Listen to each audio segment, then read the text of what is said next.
story. 0.40 years after falling for a girl, he finally got to be with her. One early January day in 1999, 51-year-old Georgine Martin, née Huber, received a delivery of red roses. Her husband had recently passed away, so the flowers didn't seem completely out of the blue. But the name on the note that came with them did. The last place she had seen that name, Jerry Zimmerman, was in her high school yearbook from 1965. Dear Georgine, Jerry's card read, I was a classmate of yours, though I don't believe you knew who I was.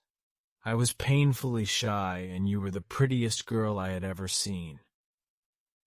It was true that Georgine hardly remembered Jerry.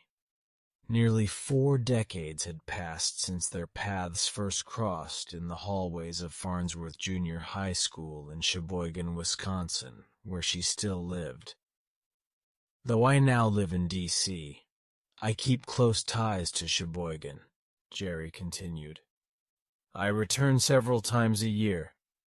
And now to the crux of this letter. I will be visiting the weekend of May 15th, and I'm wondering if we could meet for a coffee. I am, however, sensitive to the recent loss of your husband. If this approach comes too soon, I will understand, and wait another 40 years. Why not? Georgine thought to herself as she put down the letter. She was certainly curious to see what Jerry looked like after so many years. If nothing else, it would be nice just to chat with him. She wrote back and agreed to meet with him that spring. In Washington, D.C., Jerry anxiously checked his mailbox each day. When Georgine's reply came, he was elated. She finally said yes. Georgine didn't know it, but she had broken Jerry's heart all those years ago. Jerry's interest in Georgine Huber began when he noticed her in the 9th grade. Her sparkling eyes gave him a euphoric jolt whenever they glanced, albeit fleetingly, at him. Jerry's shyness prevented him from saying a single word to her until their junior year in high school. A newly minted driver, Jerry was on his way to school one morning when he spotted Georgine walking with a friend. Before he could talk himself out of it, he pulled over and asked the girls whether they wanted a ride. They did. The friends climbed into the front seat, with Georgine sitting next to Jerry. The beautiful girl he had been pining for was sitting just inches away, and it petrified him. Unable to think of anything to say to break the ice, Jerry didn't even introduce himself. Once at school, his passengers thanked him and went on their way. Jerry spent all day mulling over his next move. His plan was simple. After school, he would drive around until he saw Georgine walking home. Then, just as he had done that morning, he would offer her a ride. She would accept, sit next to him again, and that would be that, he thought. Happily ever after. When the last bell rang, Jerry raced to the parking lot and started driving around the school. He soon found Georgine walking with the same girl from that morning. Jerry pulled over and rolled the window down. "Fancy another ride?" he asked. Georgine looked at him. "No, we're going to walk." "No?" Jerry couldn't believe it. In his mind, the three of them were already good friends. He slowly rolled the window back up and drove away, devastated. It only got worse. The following year, their senior year, he learned that Georgine was engaged. Jerry didn't dare approach her again. After high school, Jerry found work making deliveries for an electrical and plumbing wholesaler. He enjoyed the job until he was sidelined by a back injury in 1983. Jerry, then 36, was forced to do desk work, which he hated. A divorce, and the death of his father added to his misery. Then one evening, Jerry opened up the Sheboygan Press and saw an ad for the University of Wisconsin. "Do you want to improve your life?" it asked. Intrigued, he read on. The ad advised a meeting with one of the college's counselors at the local library. By the end of his meeting, Jerry was signed up for 2 classes. He wasn't totally convinced more school would help redirect his path, but he really enjoyed his coursework, and he eventually earned a degree in physical geography. Jerry soon left Wisconsin for Spokane, Washington, where he worked as a cartographer in the mapping department of the U.S. Geological Survey. He was later promoted to the U.S. Department of Defense's mapping agency in Washington, D.C. Moving to the nation's capital was a big adjustment. Jerry, who had been raised on a farm, was accustomed to seeing grazing animals in wide-open spaces. In D.C., he found himself surrounded by politics and traffic. He missed Wisconsin. He called home every week, and he returned at least twice a year, for his birthday in July and again at Christmas. Usually one of those times, he says, I'd drive by Georgine's house just to get a look.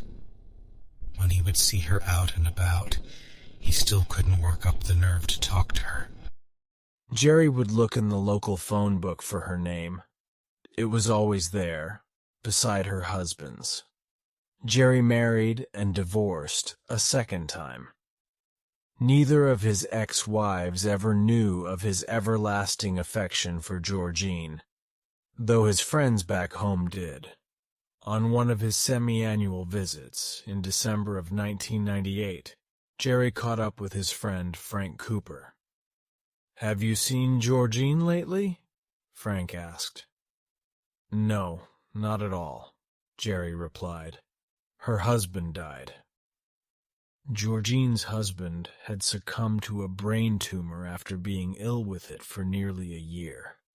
All that time, Georgine had been his caretaker. Jerry had to go back to Washington, but before leaving town, he stopped at a local florist. While he didn't want to seem insensitive to Georgine's husband's death, he didn't want to waste any more time. Leaving his shyness behind, he wrote a note to send with the roses. Composing the letter was easy.